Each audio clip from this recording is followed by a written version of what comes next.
ನಗರದ ಬ್ರೂಸ್ಪೇಟ್ ಪೊಲೀಸ್ ಠಾಣಾ ವ್ಯಾಪ್ತಿಯಲ್ಲಿ ಗುರುಕುಲ ಕಾನ್ಸೆಪ್ಟ್ ಸ್ಕೂಲ್ ಅಂತ ಒಂದು CBSE ಸ್ಕೂಲ್ ಇರ್ತದೆ. ಇದು ರೆಸಿಡೆನ್ಷಿಯಲ್ ಸ್ಕೂಲ್ ಸಹ ಇದೆ. ಒಂದು ಚಿಕ್ಕ ಹಾಸ್ಟೆಲ್ ಥರ ವ್ಯವಸ್ಥೆ ಮಾಡಿ ಈ ದೂರದ ಊರುಗಳಿಂದ ಬಂದಿದ್ದ ವಿದ್ಯಾರ್ಥಿಗಳಿಗೆ ಅಲ್ಲಿ ಉಳ್ಕೊಳ್ಳೋಕ್ಕೆ ವ್ಯವಸ್ಥೆ ಮಾಡಿದ್ದಾರೆ. ಈ ದಿನ ರಾತ್ರಿ ಸುಮಾರು 9 ಜನ ವಿದ್ಯಾರ್ಥಿಗಳು ಅಲ್ಲಿ ಅವರ ಒಂದು ಶಿಕ್ಷಕಿ ಬ್ಲೆಸ್ಸಿ ಅಂತ ಸೋಷಿಯಲ್ ಸ್ಟಡೀಸ್ನ ಶಿಕ್ಷಕಿಯವರ ನಿಗಾವಣೆಯಲ್ಲಿ ಅಲ್ಲಿ ಇವತ್ತು ಇದ್ದಾಗ ಒಬ್ಬ ಅಪ್ರಾಪ್ತ ವಯಸ್ಸಿನ ವಿದ್ಯಾರ್ಥಿ ಸಡನ್ಲಿ ಒಂದು ಫಿಟ್ ಆಫ್ ರೇಂಜ್ ಥರ ಆಗಿ ಒಂದು ಹರಿತವಾದ ವಸ್ತುವಿಂದ ರ್ಯಾಂಡಮ್ ಆಗಿ ಎಲ್ಲರ ಮೇಲೆ ಹಲ್ಲೆ ಮಾಡಿ ಇದರಲ್ಲಿ 7 ಜನ ಗಾಯಾಳುಗಳು. ದುರದೃಷ್ಟವಶಾತ್ ಇದರಲ್ಲಿ ಒಬ್ಬ ಅಪ್ರಾಪ್ತ ಬಾಲಕ ಮರಣ ಹೊಂದಿದ್ದಾರೆ. ಇದ್ರ ಬಗ್ಗೆ ಈಗಾಗಲೇ ನಾವು ಏನು ನಮ್ಮ ಬಳ್ಳಾರಿಯ ಬಿಮ್ಸ್ನ ಟ್ರಾಮಾ ಕೇರ್ ಸೆಂಟರ್ಗೆ ಅದನ್ನು ವಿಸಿಟ್ ಮಾಡಿ ಈ ಬ್ಲೆಸ್ಸಿ ಅನ್ನೋರನ್ನ ನಾವು ಅವರ ಹೇಳಿಕೆ ಪಡೆದು ಏನಾಗಿದೆ ಅಂತ ಒಂದು ಪ್ರಾಥಮಿಕ ತನಿಖೆ ನಾವು ಮಾಡಿದ್ದೇವೆ. ಹಾಗೆ ನಮ್ಮ ಸೋಕೋ ಟೀಮು, FSL ಟೀಮ್ಸು ಎಲ್ಲ ಸ್ಥಳದಲ್ಲಿ ಹಾಜರಿದ್ದಾರೆ. ಇದೊಂದು juvenile who's in conflict with law ಅಂತ ನಾವು ಪರಿಗಣಿಸಬೇಕಾಗುತ್ತೆ ಕಾನೂನಿನಡಿಯಲ್ಲಿ. ಹಾಗಾಗಿ ಸ್ವಲ್ಪ ಸೆನ್ಸಿಟಿವ್ ಆಗಿ ನಾವು ತನಿಖೆಯನ್ನು ನಾವು ಜುವೆನೈಲ್ ಜಸ್ಟಿಸ್ ಆ್ಯಕ್ಟ್ ಪ್ರಕಾರ ನಾವು ಏನು ಸೇಫ್ ಗಾರ್ಡ್ಸ್ ಇದೆ ಅಕ್ಯೂಸ್ಡ್ಗೆ ಆ ಪ್ರಕಾರ ನಾವು ಮಾಡಬೇಕಾಗತ್ತೆ. ಹೆಚ್ಚಿನ ವಿವರಗಳನ್ನ ನಾವು ತಿಳಿಸ್ಲಿಕ್ಕೆ ಬರೋದಿಲ್ಲ.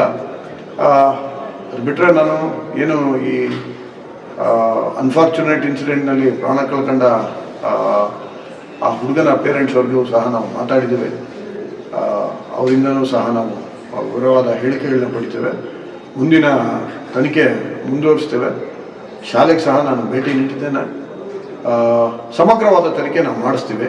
ಸಮಗ್ರವಾದ ತನಿಖೆ ನಾವು ಮಾಡಿ ಸೂಕ್ತ ಏನು ನ್ಯಾಯಾಲಯಗಳಿದೆ ಇದಕ್ಕೆ ನ್ಯಾಯಾಲಯಗಳಿಗೆ ನಾವು ವರದಿ ಸಲ್ಲಿಸ್ತೀವಿ.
ಅಮ್ಮ ಇದು ವಿಚಾರ ಯಾವಾಗ ಗೊತ್ತಾಯ್ತು ನಿಮಗೆ?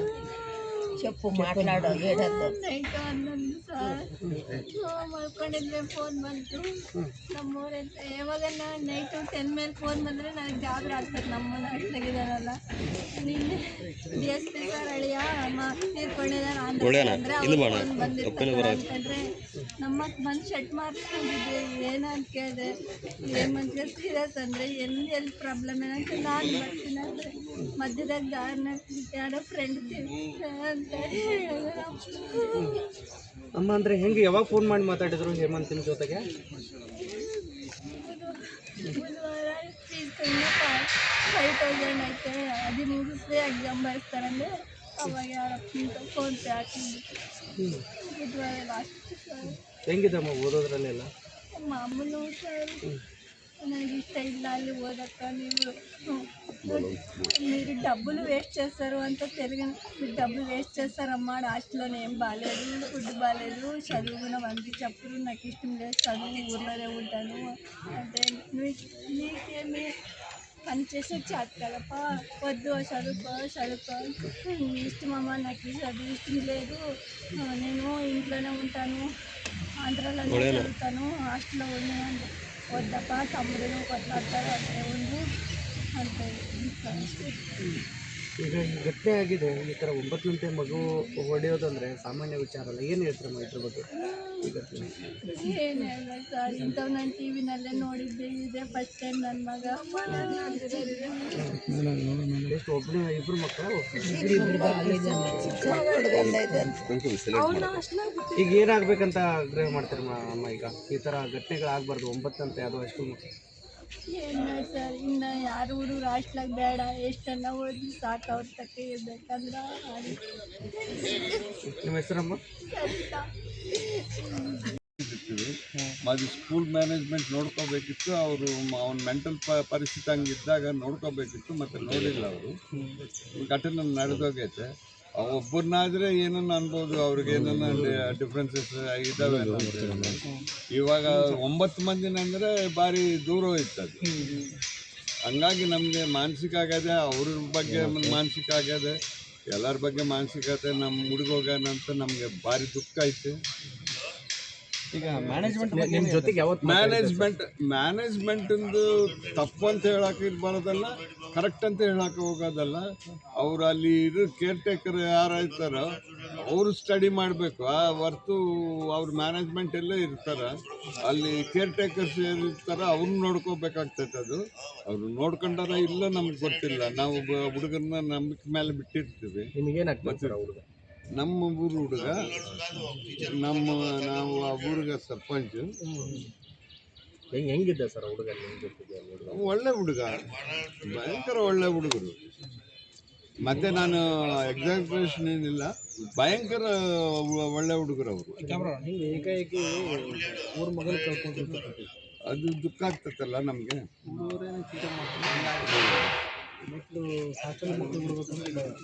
ಅಲ್ಲ, ಅದು ಹಂಗ ನೀವು ಕಲ್ಪನೆ ಮಾಡ್ಕೋಬಾರ್ದು. ಮತ್ತು ಅದು ಏನಾಗೈತೆ ಅವ್ನ ಮಾನಸಿಕ ಪರಿಸ್ಥಿತಿ ಅಲ್ಲಿ ಇದ್ದವ್ರು ನೋಡ್ಕೋಬೇಕು. ಅದಕ್ಕೆ ಆಶಿಸ್ ಯಾವನೇನ ಹಾಸ್ಟೆಲ್ ಇಟ್ಟಿರಲಿ, 4 ಮಂದಿನ 3 ಮಂದಿನ ಒಂದು ಕಡೆ ಇಡಬೇಕು. 9 ಮಂದಿ 10 ಮಂದಿ ಅಂದರೆ ಮತ್ತೆ ಏನು ನಡೀತೈತೆ ಯಾರಿಗೆ ಗೊತ್ತಿಲ್ಲಲ್ಲ.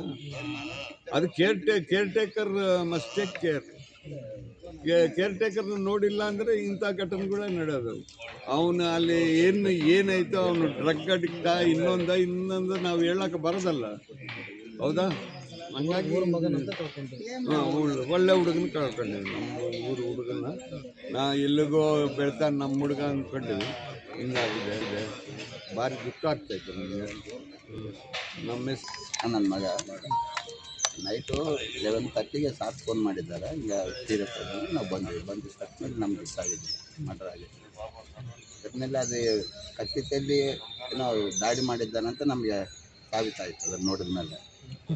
ಹಾಂ, ಅವರು ಮಿಕ್ಕಿದ ಗಾಯಾಳ ಅವರು ಇಂಜೂರ್ಡ್ ಪರ್ಸನ್ಸ್ ಅವ್ರನ್ನ ಕೇಳಿದಾಗ ನಾನು ಕತ್ತಿದೋಗಂದು ದಾಳಿ చేಸ್ತೀನಿ ಅಂತ ಅವ್ರು ಹೇಳಿದ್ರು. ಅಂದರೆ ಚಾಕು ತೊಗೊಂಡು ಮಾಡಿ ಚಾಕು ಅವೆಲ್ಲ ಅಲ್ಲಿ ಹಾಸ್ಟೆಲ್ನಾಗ ಅವೆಲ್ಲ ಪ್ರೊವೈಡ್ ಇರಬಾರ್ದು ಅವು. ಮತ್ತು ಈ ಮ್ಯಾನೇಜ್ಮೆಂಟು ನಿರ್ಲಕ್ಷ್ಯ ಧೋರಣೆ ಇದ್ದದಕ್ಕೆ ಈ ಅನಾಹುತ ಆಗೈತೆ ಅಂತ ನಾನು ಹೇಳ್ತಾ ಇದ್ದೀನಿ. ಅಲ್ಲ ಸರ್, ಈಗ ಒಂದು ಪಾಪ ಏನೋ ಅಲ್ಲಿ ಎಲ್ಲ ಸೆಕ್ಯೂರ್ ಇರುತ್ತೆ ಅಂತೇಳಿ ಮಕ್ಕಳನ್ನ ಬಿಟ್ಟು ಬಿಟ್ಟಿರ್ತೀವಿ. బట్ ಅವರು గాలికి తీసేసినారు. అది మొత్తం వాళ్ళు ఏం పట్టించుకోవడం లేదు. ಸರ್, ಈಗ ಒಂದೇನು ಗೊತ್ತಾ, ಹುಡುಗ ಜೊತೆಗೆ ನಿನ್ನೆ ಸಾಯಂಕಾಲ ಗಲಾಟೆ ಆಯ್ತಾ? ನಿಮ್ಮ ಮಗ ದಿನ ಫೋನ್ ಮಾತಾಡ್ತೇನೆ, ಮೊನ್ನೆ ಮಾತಾಡಿದ್ದ. ಅವ್ರು ಯಾರ ತಲೆ ಗಲಾಟೆ ಇಲ್ಲ ಅಲ್ಲಿ. ಅಲ್ಲ ಸರ್, ನಿಮ್ಮ ಮಗ ಗಲಾಟೆ ಇಲ್ಲ, ಆ ಹುಡುಗ ಬೇರೆ ಹುಡುಗ ಗಲಾಟೆ ಮಾಡ್ಕೊಂಡಿದ್ದಾರೆ ನಿಮ್ಮ ಗಮನಕ್ಕೆ ಏನಿಲ್ಲ. ಅದೇ ಫೋನ್ ಮಾಡಿ ಮಾತಾಡಿದ್ದ ನಿಮ್ಮ ಮಗ? ಮೊನ್ನೆ ಮಾಡಿದ್ದ, ಫೀಸ್ ಕಟ್ಟಬೇಕಂತೇಳಿ. ಫ್ರೈಡೇ ಫೀಸ್ಗೆ ನಾನು 5000 ಇದ್ದರೆ ಫೋನ್ ಪೇ ದ್ವಾರ ಕಳಿಸಿವಿ ಅಷ್ಟೇ. ಇನ್ನು ನಮ್ಮ ಡ್ಯಾಡಿ ಚೆನ್ನಾಗಿದ್ದೀನಿ ಡ್ಯಾಡಿ ಅಂತ ಹೇಳಿದ ಅಷ್ಟೇ. ಸ್ಕೂಲಲ್ಲಿ ಫೋನ್ ಅಲೋಡ್ ಇತ್ತು ಸರ್? ಅಂದರೆ ಅವರು ಫೀಸ್ ಕಟ್ಟಾಕ ಅವರು ಸ್ಕೂಲ್ ಮೇಲೆ ಅಲ್ಲ ಮಾಮೂಲಾಗಿ ಇಲ್ಲ. ಸರ್ ಈಗ ಈ ತರ ಹುಡುಗ ಏಕೈಕೆ ಅಟ್ಯಾಕ್ ಮಾಡ್ಬೇಕಂದ್ರ ಅವನು ಒಂಥರ ಏನು ಮಾನಸಿಕವಾಗಿ ಏನಾದ್ರು ಇರ್ಬೋದು ಅನಿಸ್ತದ, ಇಲ್ಲಾಂದ್ರೆ ನನ್ನ ಡ್ರಗ್ಸ್ ನನಗೆ ಅದಕ್ಕೆ ಡೌಟ್ ಐತೆ. ಏನೋ ನಾವು ಬಂದಿರ್ಬೋದು ಅಂತ ಅನಿಸ್ತದೆ. ಅವನು ಪೂರ್ತಿ ಫೇಲ್ಯೂರ್, ಯಜಮಾನ failure and management failure. Sir ಅಲ್ಲ, ಯಾಕಂದ್ರೆ 9th ಮಕ್ಕಳು ಆ ಹೊತ್ತಿಗೆ 8 ಜನರನ್ನ ಹೊಡೆಯುವಷ್ಟು ಮಟ್ಟಿಗೆ ಬಂತಂದ್ರೆ ಎಷ್ಟಿರ್ಬೋದು ನೀವೇ ಅರ್ಥ ಮಾಡ್ಕ್ಯಾರಿ. ನೋಡಿರ್ಬೋದು, ಇಲ್ಲಿದ್ರೆ ಯಾರನ್ನ ಬ್ಯಾರಲ್ಲಿದ್ದ ಹೊರಗಲ್ಲಿದ್ದ ಡೌಟ್ ಐತೆ. ಈಗ ಇದ್ರ ಮೇಲೆ ನಿಮಗೆ ಕಾಲೇಜ್ ಆಡಳಿತ ಮಂಡಳಿ ಮೇಲೆ ಏನು ಅನುಮಾನ ಇದೆ ಈಗ ನಿಮಗೆ? ಅವರು ಅವ್ರ ಮೇಲೆ ಅನುಮಾನ ಅಂತಲ್ಲ, ಅವರು ದಾರಿ ಬಗಲಿಗೆ ತೋರಿಸ್ಬಿಟ್ಟಾರೆ. ಅದನ್ನೇನು ಮಾಡಲಿಲ್ಲ. ಅವ್ರನ್ನ ಯಾರನ್ನ ಏನು ಮಾಡಬೇಕು, ಇದು ಅಡ್ಮಿನಿಸ್ಟ್ರೇಟರ್ ಇಡಬೇಕು, ಅವ್ರು ಕೇರ್ ಟೇಕರ್ನ ಇಡಬೇಕು, ಅವ್ರನ್ನ ಇಟ್ಟಿಲ್ಲ. ಲೇಡಿ ಇದ್ದಾರೆ, ಏನು ನೋಡ್ತಿರ್ತಾರೆ. ಹುಡುಗರು ಏನು ಮಾಡ್ತಾರ ಏನು ಇವ್ರ ಜಂಗ ಐತೆ ಎಲ್ಲ ಅವ್ರು ತಗೋಬೇಕು. ತಗೊಂಡಿಲ್ಲ, ಅವರು ಗಮನಕ್ಕೆ ತಗೊಂಡಿಲ್ಲ, ಏನು ಮಾಡಿಲ್ಲ. ಎಷ್ಟು ವರ್ಷ ಆಯ್ತು ಸರ್ ನಿಮ್ಮ ಮಗನ ಬಿಟ್ಟು? ಇದು 4th year running, 9th standard, 6th standard. ಈಗ ನೀವೇನು ಕೇಸ್ ಮಾಡಿದ್ದೀರಾ ಸರ್? ಯಾವಾಗ ಆಗಿಲ್ಲ. ಈಗ ಇದ್ರ ಬಗ್ಗೆ ನೀವು ಏನು ಪೊಲೀಸ್ ಸ್ಟೇಷನ್ ಕೇಸ್ ಮಾಡಿದ್ರಾ? ಕೇಸ್ ಮಾಡಿದ್ವಿ. ಏನಂತ ಕೇಸ್ ಕೊಟ್ಟಿದ್ರಿ? ಅವನು ಕೊಲೆ ಮಾಡಿದ್ದಾನಂತೇಳಿ. ಅವಳು ಎಂತ ಸಿಕ್ಕಿಲ್ಲ ಅವ್ನು ಹುಡುಗನ ಅವ್ನು ಭರತ್ ಅಂತ ಇಲ್ಲಿ ಗೊನೆಹಾಳು, ಬಳ್ಳಾರಿ ಬಗಲಿಗೆ ಗೊನೆಹಾಳು ಹುಡುಗ ಅವನೇ ಮಾಡಿದ್ದಾನಂತ. ಮಿಕ್ಕಿದ್ದವ್ರು ಗಾಯ ಇದು ಇಂಜೂರ್ ಪರ್ಸನ್ ಹುಡುಗರಲ್ಲ ಒಳ್ಳೆ ಹೇಳಿ. ಸರ್ ನೀವು ಅಲ್ಲಿ ಹೋಗಿದ್ರಿ, ಹೋದಾಗ ಬೇರೆ ಮಕ್ಕಳಿಗೆ ಏನಾಯ್ತು ಅಂತ ಕೇಳಿದಾಗ ಏನು ಹೇಳಿದ್ರಿ ಸರ್ ನಿಮ್ಗೆ? ಅಲ್ಲಿ ಏನು ಯಾವ ಕಾರಣಕ್ಕಾಗೈತೆ ಅಂತ ಅದು ಹೇಳಲಿಲ್ಲ. ఇన్న అంకుల్ వచ్చినాడు, వాడు కొట్టినాడు అంకుల్ మమ్మల్ని అందరిని కొట్టినాడు, దెబ్బలు తగిలినాయి, మేమంతా ಅವ್ರು ಹೇಳ್ದು ಹಂಗೆ. ಅವರು ದೆಬ್ಬ ತಗಿಲ್ಬಿಟ್ಟು ಎಲ್ಲ ಅವ್ನು ಬಡ್ದ್ಬಿಟ್ಟು ಎಲ್ಲರೂ ನೈಕ್ಯಪಟ್ಟಂಗೆ ಬಡ್ದ. ಮಕ್ಕಳಿದ್ದಾಗ ನಡೀತದ ಘಟನೆ. ಆ ಮೇಡಮು ಮೇಲೆ ಇದ್ದಾರ, ಅವ್ರು ಬಂದಾರ ಕೆಳಗ, ಇವರು ಕಿರ್ಚಾಡಿದ್ ನೋಡ್ಕೊಂಡು ಬಂದ್ರೆ ಆಮೇಲೆ ಮೇಲಾಗ ಅಟ್ಯಾಕ್ ಮಾಡಿಬಿಟ್ಟಾನೆ. ಹೆಂಗೆ ಎಸ್ಕೇಪ್ ಸರ್? ದೊಡ್ಡ ಕಾಂಪೌಂಡ್ ಇರುತ್ತೆ, ಅವ್ರು ಎಸ್ಕೇಪ್ ಹೆಂಗೆ ಅದ? ಅವನು ಸೆಕ್ಯೂರಿಟಿ ಗಾರ್ಡ್ನಾಗ ಹೊಡೆದು ಹೋಗ್ಬಿಟ್ಟಾನೆ, ಹೊಡೆದಾನಂತ ಅವ್ರು ಹೇಳ್ತಿದ್ದಾರೆ. ಸರ್ ಈಗ ನಿಮ್ಗೆ ಒಟ್ಟಾರೆಯಾಗಿ ಇದ್ರ ಮೇಲೆ ಏನು ಅನುಮಾನ ಇರೋದು? ಒಂದು ಡ್ರಗ್ಸ್ ಆಸರ್ ಏನು ಇರ್ಬೋದಂತ ಅನ್ಸದ. ಅಷ್ಟು ಮಾನಸಿಕವಾಗಿ ಅಷ್ಟು ಇದು ಒಂದು ನಂತರ ನೋಡು, ಅಷ್ಟು ಮಂದಿನ ಬಡಬೇಕಂದ್ರೆ ಏನೋ ಇರ್ಬೋದು. ಧೈರ್ಯ ಇಲ್ಲಿಂದ ಬರುತ್ತೆ ಸರ್. ಅದೇ ಒಬ್ಬರನ್ನ ಬಡ್ದಾನಂದ್ರೆ ಏನೋ ಇರ್ತದೆ, ಏನೋ ಕಕ್ಷ ಇರ್ಬೋದು ಅಂತ ಅನ್ಬೋದು. 9 ಮೆಂಬರ್ಸ್ನ ಅವನು ಅಟ್ಯಾಕ್ ಮಾಡಿದ್ದಾನಂದ್ರೆ ವಿಚಕ್ಷಣ ರಹಿತವಾಗಿ ಏನೋ ತಗೊಂಡಿರ್ಬೋದನ್ನ ಅನಿಸುತ್ತೆ ನನಗೆ. ಆದರೆ ಲಕ್ಷ್ಮೀಕಾಂತ್, ಅಡ್ವೊಕೇಟ್, ಆಲೂರು. ಏನೋ ಸರ್, ನೈಟೇನೋ ಯಾರು ಕಿವ್ದು ಏನೋ ಹುಡುಗಂತ ಹೇಳ್ತಾ ಇದ್ದಾರೆ, ಅವ್ರ ಕ್ಲಾಸ್ಮೇಟ್ ಅಂತ ಹೇಳ್ತಾ ಇದ್ದಾರೆ. ನಮ್ಗೆ ಅಷ್ಟೇ ಗೊತ್ತಿಲ್ಲ. ಜಗಳ ಏನು ಆಗಿತ್ತಂತ? ಏನು ಜಗಳ ಇಲ್ಲಂತೆ. ಅವನೊಂದು ಸೈಕಲ್ ಥರ ಏನೋ ಎಲ್ಲ ಡೆತ್ ಮಾಡಿ ಇರೋದಂಗೆ ಅವಾಗಂತ ಹೇಳಿ ಅಂತ ಹೇಳ್ತಾ ಇದ್ದಾರೆ. ಅಂದ್ರೆ ಪುಡಾರಿ ಇದ್ನಂತ ಹುಡುಗ ಏನು ಹ್ಯಾಬಿಟ್ಸ್ ಇಲ್ಲ ಅಂತ ಹೇಳ್ತಾರೆ. ನಾವಲ್ಲಿ ಕೇಳಿದ್ವಿ, ಏನು ಗಂಜಾ ಗಿಂಜಾ ಏನು ಹ್ಯಾಬಿಟ್ಸ್ ಐತೆ ಅಂತ ಕೇಳಿದ್ರೆ ಏನಿಲ್ಲ ಅಂತ ಹೇಳ್ತಾ ಇದ್ದಾರೆ. ಅವನೇನು ಸ್ವಲ್ಪ ಎಲ್ಲ ಈಗ ಕೊಲೆ ಮಾಡಿ ಇರೋದಂಗೆ ಅವಾಗಂತೇಳಿ ಮಾಡಿ ಅಂತ ಹೇಳ್ತಾ ಇದ್ದಾರೆ. ಹುಡುಗ ಏನಾಗ್ಬೇಕು ನಿಮಗೆ? ಹಳೆ ಸರ್. ನಮ್ಮ ಅಣ್ಣನ ಮಗಳನ್ನ ಗೊತ್ತದ. ಊರು ಯಾವುದು? ಶಂಪಿಯಲ್ಲಿ ಒಳಗೊಂದು ಮಂಡಲ, ಆಂಧ್ರ. ಹಾಂ, 9. ಹೆಂಗ್ರಿ ನಿಮ್ಮ ಜೊತೆ ಎಲ್ಲ ಹೆಂಗಿದ್ದ ಒಡನಾಟ? ಅಸಲು ಒಳ್ಳೆ ಹುಡುಗ ಸರ್. ಅಸಲು ಯಾರ ಜೊತೆ ಪಾಪ ಅವ್ನು ತೆಲಿತು ಮಾತಾಡೋನಲ್ಲ ಪಾಪ. ಯಾರ ಜೊತೆ ಅಸಲು ಮಾತಾಡೋಕೆ ಬಿಡೋನು ಪಾಪ. ಅಷ್ಟು ಒಳ್ಳೆಯವನು ಪಾಪ ಅವನು. ಫ್ರೆಂಡ್ಸ್ ಅಲ್ಲ, ಅವ್ರ ಕ್ಲಾಸ್ಮೇಟ್ ಏನೋ ಗೊತ್ತಿಲ್ಲ ನಮಗೆ. ಒಂದೇ ರೂಮ್ನಾಗಿದ್ರೆ ಅಂತ? ಹಾಂ, ಒಂದೇ ರೂಮ್ನಾಗಿದ್ರೆ. ಎಷ್ಟು ಹುಡುಗರಿಗೆ ಹೊಡೆದಾನಂತ ಈಗ ಹುಡುಗ? 9 ಮಂದಿ ಹೊಡೆದಾನಂತ ಅವನು. ಏನು ತೊಗೊಂಡು? ಚುಕ್ಕಡಪಲ್ಲಿ ಕಟ್ತಾರಲ್ಲ ರಾಡು, ಆ ರಾಡು ಅಂತ ಹೇಳ್ತಾ ಇದ್ದಾರೆ ಅವರು. ಇವಾಗ ನೋಡಿದ್ರೆ ಸಣ್ಣಿಗೆ ಬಕ್ಕೆ ಬಿದ್ದೈತೆ ಅದು. ಅವ್ರು ಹೇಳೋದಕ್ಕೆ ಇದಕ್ಕೆ ಭಾಳ ಇದು ಒಟ್ಟಿ ಕಾಣಿದೆ. ಅದೇ ನೋಡಿ ನಾನು ನೋಡೋದು ಹೊರಗೆ ಬಂದ್ಬಿಟ್ಟು ನಾನು. ಎಷ್ಟು ಮಂದಿ ಮಕ್ಕಳು? ಇಬ್ಬರೇ ಗೊಂಡಿಡ್ರು. ಅಡ್ವೊಕೇಟು ಅವರಪ್ಪ, ನಮ್ಮ ಅಳಿಯ ಅಣ್ಣನ ಮಗಳನ್ನ ಕೊಟ್ಟಿರೋದು ನಾನು. ಹಾಂ, ಇವನು ದೊಡ್ಡವನು, ಸಣ್ಣವನು ಅಲ್ಲೇ ಅವ್ರ ತಗ ಇಟ್ಕೊಂಡ. ಅವಳಿಗೆ 2 years ಆಯ್ತು. ಅವ್ರಿಗೆ ಇನ್ಸೆನ್ಸ್ ಶಂಪಿಗೇರಿ ಒಳಗೊಂದು ಮಂಡ. ಈಗ ಏನು ಕಾಲೇಜ್ ಸ್ಕೂಲ್ನವ್ರದ್ದು ಏನು ಸಮಸ್ಯೆ ಅಂತಾರೆ ಅವರು ನಿರ್ಲಕ್ಷ್ಯ ಮಾಡಿದ ಅಂತಾರೆ. ಮತ್ತು ಅವ್ರದ್ದೇ ರಿಲೇಷನ್ ಸರ್ ಇವಾಗ ಮದುವೆ ಯಾರ್ದೈತೆ ಅವನು ಫಸ್ಟಿಗೆ ಒಂದೇ ಸಲ ಹಿಂಗೆ ಸೈಕೋದಂಗೆ ಹೆಂಗೆ ಮಾಡ್ತಾನೆ ಅವನು. ಅವ್ರೇನು ಮುಚ್ಚಿಟ್ಟಾರು ಅಂತ ನಮ್ಗೆ ಅನುಮಾನ ಅಷ್ಟೇ. ಅವನು ಒಂದೇ ಸಲ ಹೆಂಗೆ ಮಾಡ್ತಾನೆ ಅವನು. ಇಷ್ಟಕ್ಕೆ ಮುಂಚೆ ಏನು ಮಾಡಿರ್ತಾನೆ ಅವ್ರೇನು ಫೀಸ್ ಬಗ್ಗೆ ಅದೆಲ್ಲ ಕವರ್ ಮಾಡೋಕ್ಕೆ ಮಾಡಿರ್ತಾರಲ್ಲ ನಮ್ಗೆ ಅನುಮಾನ ಅಷ್ಟೇ. ಸಿಕ್ಕಾಪಟ್ಟೆ ಫೀಸ್ ಕಟ್ಕೊಂತಾರೆ ಈಗ ಮಗುಂದು. ಹಾಂ 1,20,000 ಫೀಸ್ ಒಂದು ವರ್ಷಕ್ಕೆ. ಹಾಂ ಇಬ್ಬರು ಸೇರಿಸಿದ್ದೆ ನಮ್ಮ ಅಳಿಗೆ.